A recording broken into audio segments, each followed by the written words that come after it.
The moment you try to impress someone powerful, something silent turns against you. Your value drops, your position is exposed, and the game flips without you even realizing it. Powerful people don't evaluate effort, they evaluate cost. When you try to please, explain, prove intelligence or usefulness, you don't look valuable, you look available. And availability is the exact scent of social inferiority. They don't see you as a threat, nor as an equal. They see you as someone trying to buy space in a territory you were never invited to occupy. You were taught that impressing is strategy, that showing value generates respect. That's the lie that keeps hierarchies functioning. In the real world, anyone seeking approval has already accepted the position of a piece on the board. Anyone who tries to shine in front of the sun only reveals that they live in the shadow. Machiavelli saw this with absolute coldness. Power doesn't trust those who offer themselves. It trusts those who are hard to read, hard to access, hard to move. Visible effort doesn't create admiration. It creates asymmetry. This isn't about ego or bad luck or lack of talent. It's an ancient human pattern, repeatable, predictable. Every time you try to impress, someone decides your place for you. There is a precise inversion for this, a shift in posture that completely changes how powerful people read you. And once you understand this rule, you never again walk into a room trying to prove anything. You are destroying your chances before you even open your mouth. Picture the scene. You're in the waiting room. The CEO is on the other side of that door. Your heart races. Your hands start to sweat. Your mind goes into overdrive. I need to make a great impression. I need to show my value. This is my chance. You've rehearsed the words 1,000 times, prepared an impeccable presentation, put on the most expensive outfit you own. And the moment that door opens, at the exact instant you see that authority figure, you've already lost. Because desperation doesn't need words. It leaks through your pores. It's in the way you smile too fast, in the anxious speed of your speech, and the way your eyes search for approval with every sentence. You think you're impressing. You're begging. And powerful people have developed a surgical radar to detect the difference between genuine confidence and anxious theater. They smell fear the same way a predator smells blood in the water. Niccolò Machiavelli, the ruthless observer of the Italian courts of the Renaissance, witnessed a pattern that has repeated for 500 years. Those who came before the prince with elaborate presentations, carefully constructed praise, rehearsed performances, were the first to be discarded. Those who rose without apparent effort were strategically indifferent. Those who treated Cesare Borgia not as a god to be worshipped, but as an equal in a negotiation of interests. Machiavelli understood that genuine power never begs for recognition from other powers. Sovereignty doesn't ask permission to exist, and you've spent your entire life asking for permission, asking to be seen, asking to be valued. Every interaction with an authority figure becomes an approval test, where you are the nervous student and they are the merciless examiner. You adjust your posture, soften your opinions, laugh at jokes that aren't funny, agree when you should question. And you call it professionalism, social intelligence, strategic networking. It's submission. It's self-sabotage wrapped in corporate etiquette.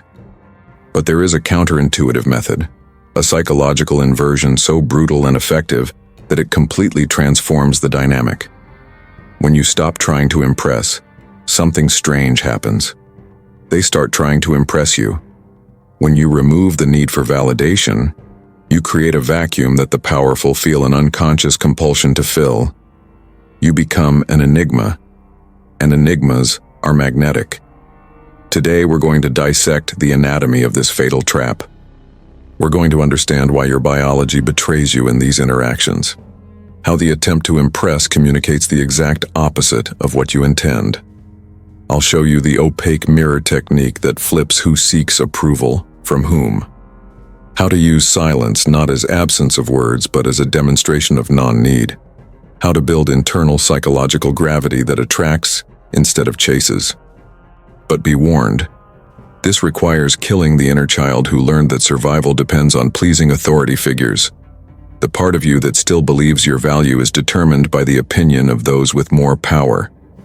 If you can execute this surgical death, you'll stop being a piece on the board and become a player. Let's begin. So why do you do this?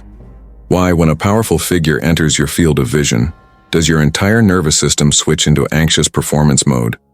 The root is buried deep in your childhood, and even deeper in your evolution as a social primate. Go back to age 5. You're standing in front of the teacher, the principal, a friend's parents, any adult who represented authority. What was the only safe way to navigate those interactions? Approval. You learned that pleasing meant protection, that impressing meant resources, that a frown from an authority figure could result in punishment, exclusion, or loss of love. Your child brain encoded a simple, brutal equation. A happy authority figure is like me surviving. An authority figure dissatisfied with me is like danger. That programming didn't disappear when you grew up. It just changed costumes. The teacher became the boss. The principal became the CEO. Your friends' parents became investors, clients, mentors. But the neurological circuit remains identical. When it detects superior hierarchy, your limbic system triggers the submission protocol learned decades ago. Go even deeper. Millions of years of evolution in primate hierarchies. In ancestral bands, low status meant less access to food, reproductive partners, group protection. Those who challenged alphas without the strength to sustain the challenge were expelled or killed. Those who displayed appropriate submission were tolerated. Your DNA carries the genetic scars of countless ancestors who survived because they knew when to bow. The problem is that you grew up, but your amygdala never got the memo. It still interprets interaction with power as a life or death situation. It still releases cortisol as if a lion were in the room. And under cortisol, the prefrontal cortex, the rational, strategic part of the brain, reduces its activity. You become less capable of thinking clearly, reading subtle social signals, controlling impulses. You turn into a frightened animal trying to look confident. And that never works. Here's the brutal truth no one told you. Trying to impress is low-status signaling. It's nonverbal communication screaming, "You are above me," before a single word leaves your mouth. You establish the power asymmetry the instant you show that the other person's opinion matters more than your own self-assessment.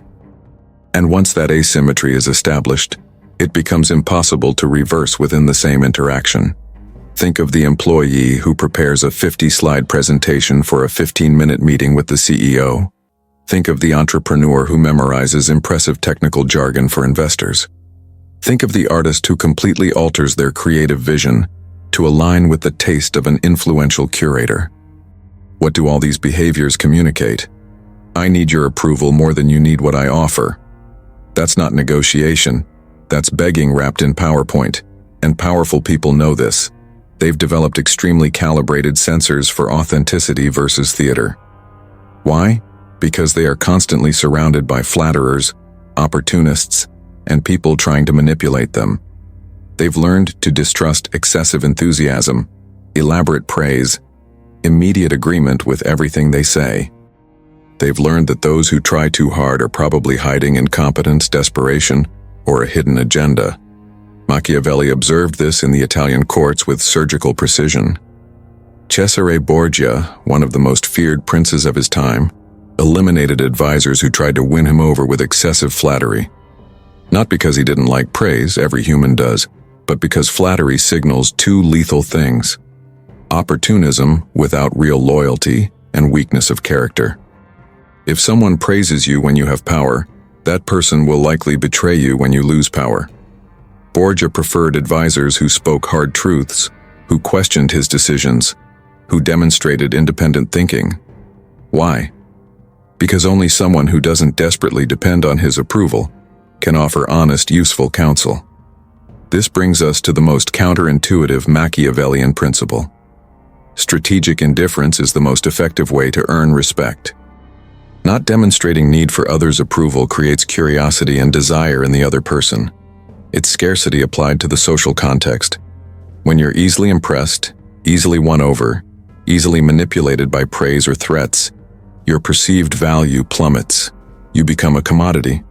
But when you remain internally unshaken in the presence of power, when your self-evaluation doesn't fluctuate based on the reactions of authority figures, you become rare, and the rare always attracts. Think about the people who truly rose within organizations, who built empires, who negotiated with giants as equals. Steve Jobs didn't try to impress investors. He treated meetings with venture capitalists as if they were lucky to have access to his vision. It wasn't empty arrogance. He genuinely believed he was building the future, and that being part of it was the privilege. That internal conviction created gravity. People wanted in, not because he begged, but because he didn't need to beg. Observe any organization. The ones who rise are rarely those who work the hardest at impressing bosses. They're the ones focused on producing undeniable results that speak for themselves. They're the ones who treat hierarchical superiors with professional respect, but not with submissive adoration. They're the ones who demonstrate competence through actions, not through anxious performances of competence. Because real results don't need marketing. Only imaginary results require constant promotion. This requires a brutal death of ego. You have to kill the part of yourself that measures your worth by others' reactions. You need to build an internal foundation so solid that the opinion of any person, even the most powerful person in the room, becomes just another data point, not the final verdict on who you are. So what actually happens in your brain when you enter impress mode? The neurological sequence is predictable and devastating. First, the amygdala detects superior hierarchy. It triggers an alert, potential threat to status. Second, the limbic system floods the body with cortisol and adrenaline, fight or flight preparation. Third, the prefrontal cortex reduces activity. You become less capable of complex reasoning, subtle social reading, impulse control. Fourth, compensatory behaviors begin. Speaking faster, smiling excessively, agreeing prematurely, exaggerating achievements. Fifth, the powerful person detects these signals unconsciously. Their reptilian brain labels you as low status, not a threat, can be used. Sixth, the dynamic crystallizes. You've become a psychological subordinate regardless of your formal title. And here's the most perverse mechanism. The more you try to impress, the more obvious the underlying insecurity becomes. Every calculated compliment, every forced laugh at their bad jokes, every adjustment of your opinion to align with theirs, all of it screams, I don't trust my own value, so I need you to validate my existence. It's like trying to hide nervousness by tapping your fingers on the table. The very act of trying to hide it makes the nervousness more obvious. Powerful people read micro-expressions without even consciously realizing it. The smile that doesn't reach the eyes. The slightly hunched posture. The voice that rises half a tone seeking approval. The gaze that darts away too quickly or locks on too intensely. All of these signals communicate, you have power over me. And once someone feels they have power over you, the dynamic is set. You've handed them the weapon they'll be able to use to control you. Machiavelli understood that in every interaction there is an invisible negotiation of framing. Who is the judge and who is being evaluated? Who seeks approval and who grants approval? This dynamic is established in the first 30 seconds, often the first 3 seconds, and rarely changes afterward. When you arrive trying to impress, you've already decided. They are the judge. You are the applicant.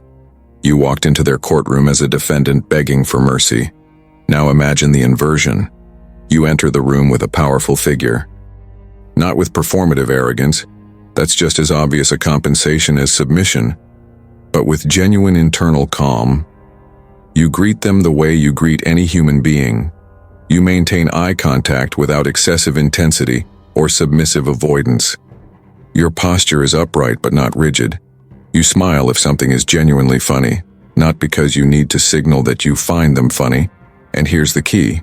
You ask questions. There's a technique Machiavelli would have instantly recognized. The opaque mirror.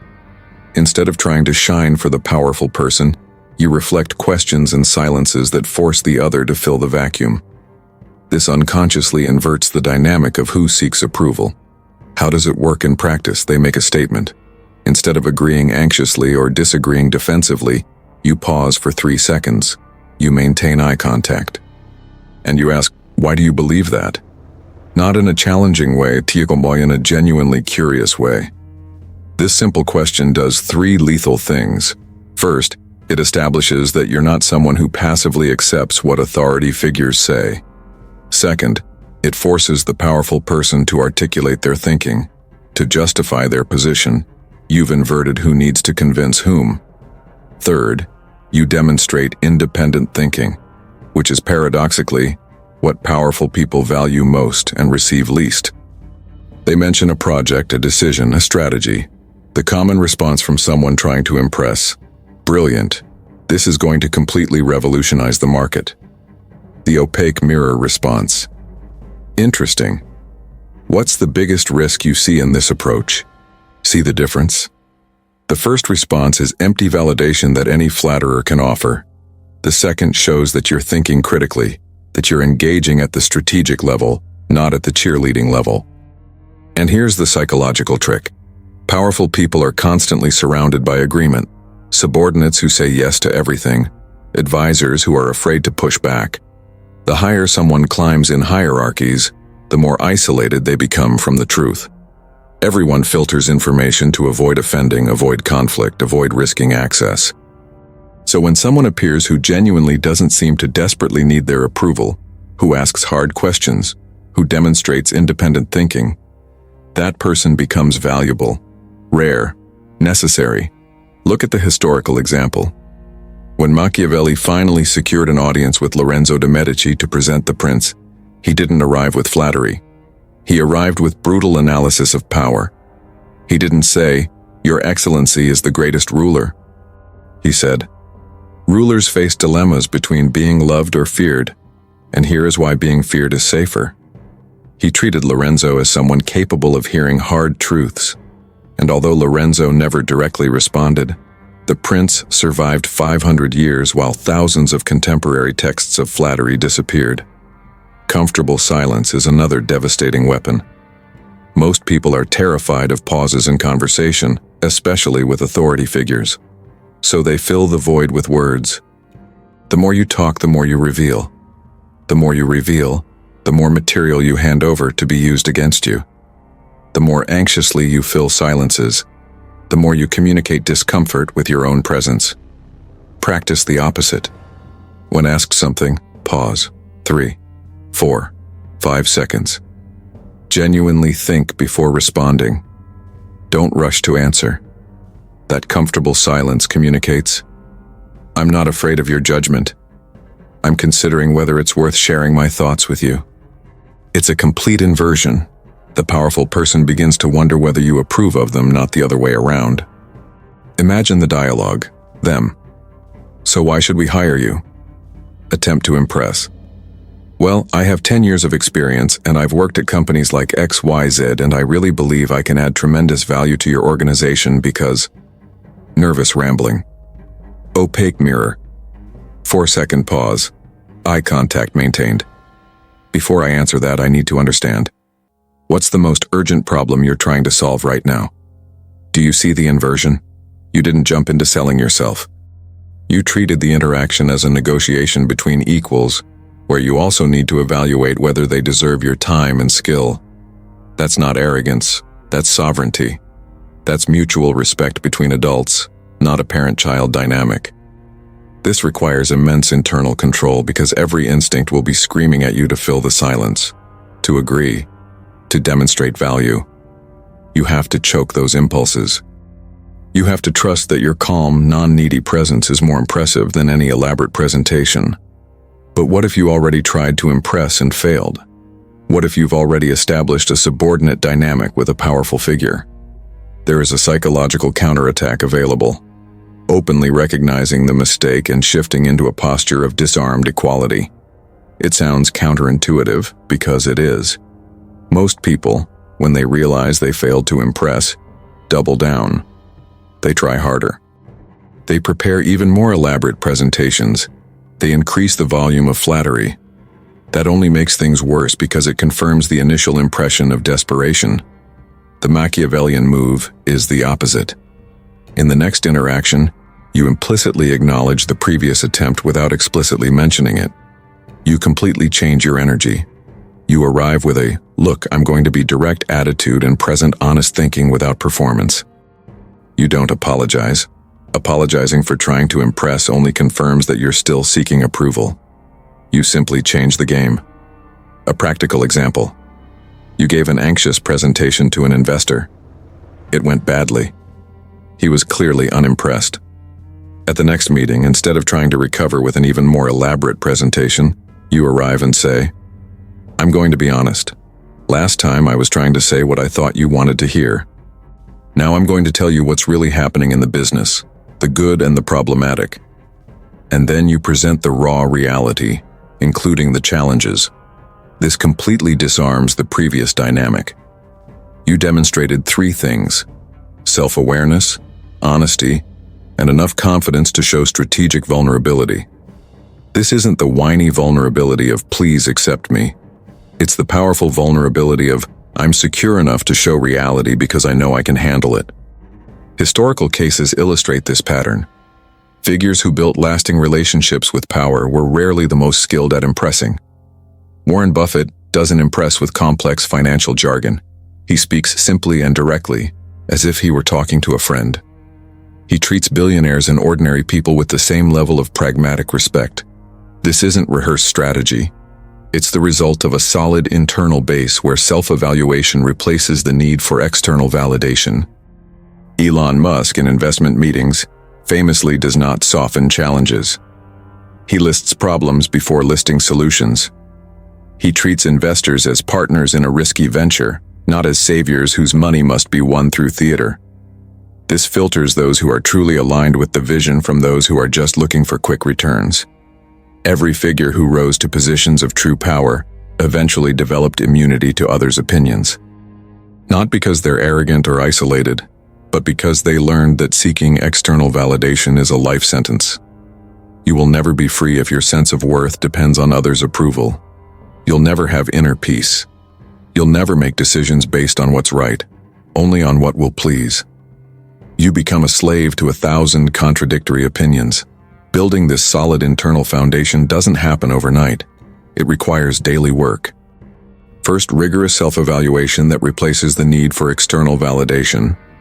Every day before going to sleep, ask yourself, "Today, did I act according to my internal standards, or did I modify my behavior to please others?"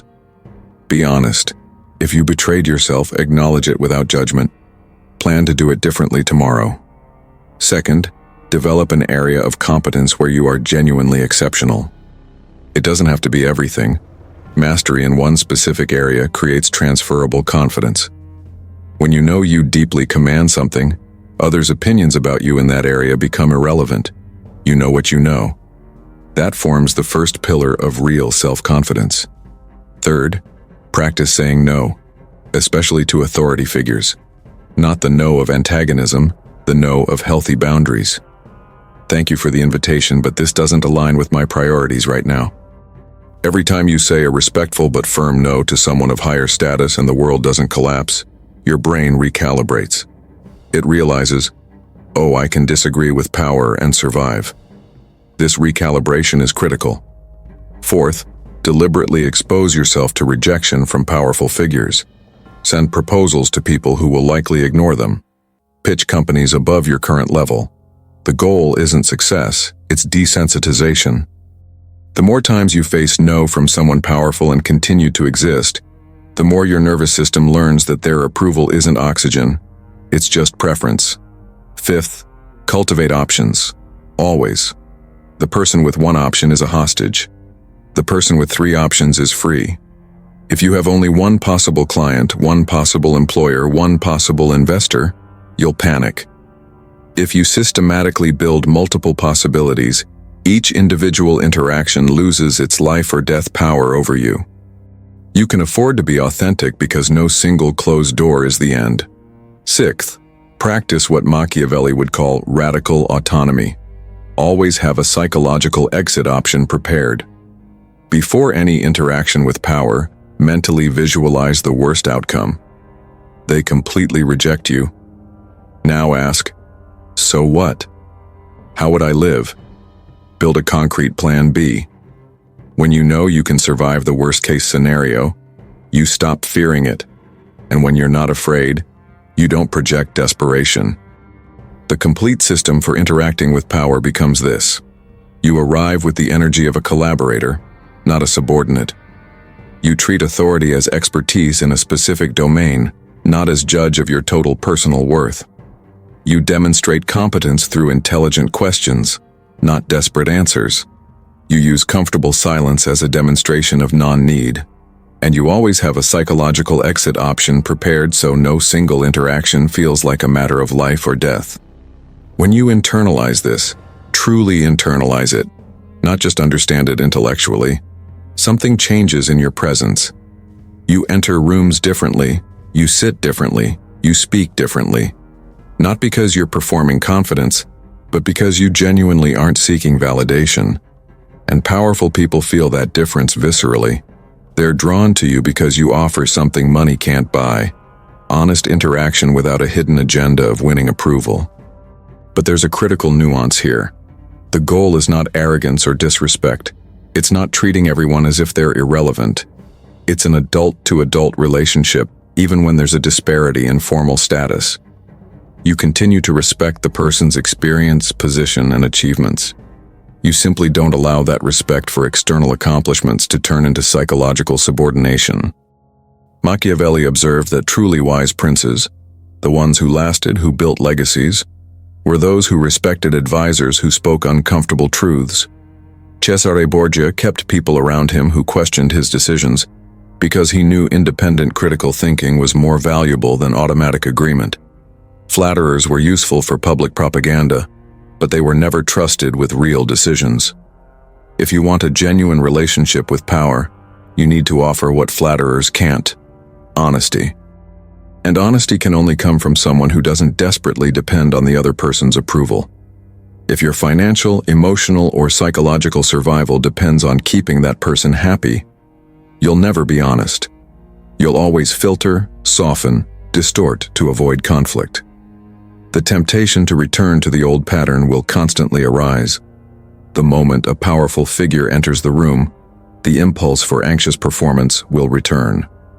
The inner voice saying, "This is your chance to make an impression, don't mess it up," will start screaming. That is the test moment. You breathe, you recognize the impulse, and you consciously choose not to follow it. You choose to treat the interaction the way you'd treat a conversation with any other competent human being. That conscious choice, repeated hundreds of times across hundreds of interactions, eventually rewires your neural patterns. What began as deliberate effort becomes second nature. You stop entering performance mode because your brain has finally learned. External validation is not required for survival. You can exist, thrive, and build regardless of the opinions of authority figures. There is an absolute divide between 99% of people and a rare 1%. The 99 will remain eternal beggars for scraps of recognition. They'll spend entire careers trying to impress bosses, clients, investors, mentors. They'll live in the invisible prison of others' opinions. They'll die having never lived by their own standards, because they were too busy trying to meet someone else's. The 1% will internalize that their value does not depend on anyone's perception, not even the powerful. They will build internal foundations so solid that external storms of approval or disapproval don't move them. They will develop real competence so deep they don't need to announce it. They will create multiple options so no closed door destroys them. They will practice radical autonomy until it becomes identity, not technique. That 1% becomes their own gravitational centers. They don't chase power. They build something so valuable, so rare, so necessary that power chases them. They don't beg for a seat at the table. They build their own tables and choose carefully who they allow to sit. They don't modify their vision to fit curators' tastes. They execute their vision with such mastery that curators beg to be associated. This isn't motivational fantasy. It's the observable mechanics of how real power works. Study anyone who built something lasting. They stopped trying to impress and started simply being impressive. The difference is everything. The trial by fire is brutal and immediate. In your next interaction with someone of higher status, boss, important client, mentor, investor. You will completely suppress the impulse to impress. You will arrive as an adult speaking to another adult. You will ask questions instead of delivering rehearsed answers. You will use comfortable silence instead of anxiously filling pauses. You will demonstrate independent thinking even if it contradicts their opinion. And you will observe. Observe how confident silence creates productive tension that forces the other person to make an effort. Observe how intelligent questions shift the frame from you being evaluated to both of you evaluating a problem together. Observe how the absence of need creates curiosity and respect, where anxious performance would create only pity or contempt. This knowledge is no longer just another forgettable personal development tip. It is an existential demarcation. It is a line in the sand between those who will live begging for approval and those who will become sovereign over their own reality. Between those who will die wondering why they were never respected despite all their effort, and those who will build legacies because they stopped trying to please and started striving to master. The choice is not between being arrogant or being humble. The choice is between being a psychological subordinate or being sovereign. Between living in the prison of external validation or in the freedom of rigorous self-evaluation. Between anxiously chasing power or magnetically attracting power through real competence and non-need. Machiavelli would be watching you right now, assessing whether you are the flattering courtier destined for disposal or the independent advisor destined for the prince's trust. The answer isn't in what you say out loud. It's in what you communicate through 1,000 micro nonverbal signals every time you interact with someone more powerful than you. Stop trying to impress. Start being worthy of impressing. The difference will destroy or build everything you're trying to achieve. Most people will watch this, nod their heads, and tomorrow go back to the office trying to impress the boss with an elaborate report. They'll prepare an 80-slide pitch deck for an investor. They'll modify their opinion in a meeting to align with whatever the CEO just said. They prefer the familiar comfort of subordination to the uncomfortable freedom of sovereignty. They'll die wondering why, despite all the effort, they were never truly respected. But you're still here, still processing. That tells me something about you. It says the part of you that's tired of begging for scraps is finally waking up. That you're ready to kill the inner child who learned that survival depends on pleasing authority. That you choose to build an internal foundation so solid that others' opinions become background noise, not the soundtrack of your life. This transformation doesn't happen through intellectual understanding. It happens through brutal daily practice, through suppressing the impulse to impress 1,000 times until the impulse starves to death. Through saying a respectful but firm no to authority figures until your nervous system recalibrates. Through exposing yourself to rejection from powerful people until rejection loses its power to destroy you. Next Monday, when you walk into that room with that person who intimidates you, you'll remember, impressing is begging. You won't prepare an elaborate performance. You'll arrive as who you really are, someone with real competence, independent thinking, and zero need for their validation. You'll ask questions. You'll use silence. You'll demonstrate that your self-evaluation does not depend on their reaction. And something will change. Maybe not immediately, maybe not obviously, but the dynamic will flip. They'll start seeing you differently. Not as an anxious subordinate seeking approval, but as an equal who chooses to be there. And that choice, demonstrating that you don't need to be there, is paradoxically what makes you indispensable. This is no longer theoretical knowledge floating in the ether. It's operational instruction. It's a call to arms against the version of you that bows, that begs, that changes who they are to earn love from authority figures. That version has to die so the sovereign can be born. And the death has to happen now, not when you feel ready, because you will never feel ready. The line has been drawn. On one side, 99% begging for approval for the rest of their lives. On the other, 1% building their own gravity that attracts what chasing repels. You already know which side you're on. The question is whether you have the courage to stay there when every instinct screams for you to return to the safety of submission. Welcome to the territory of the sovereign.